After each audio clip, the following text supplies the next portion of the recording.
the body. దేహములో ఉండేటువంటి యొక్క సమస్తమైనటువంటి యొక్క అంగములకు సన్నిహిత సంబంధ బాంధవ్యం ఉంటుండాలి. There is intimate relationship between different organs of the body. దేహములో ఉండినటువంటి ఐకమత్యము మరి ఏ ఒక్క దీనిలో కూడా మనకు కనిపించదు. The unity present in the body is present nowhere else. దీనికి నీ మనసుకు కూడాను మరింత సన్నిహిత సంబంధ బాంధవ్యం ఉంటుండాలి.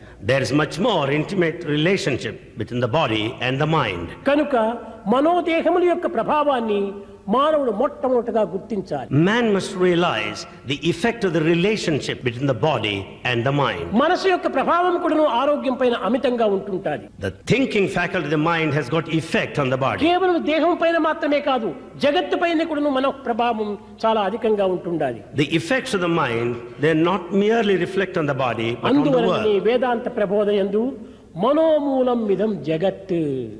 That's why in Vedantic parlance it is said, the entire world is of your own mind.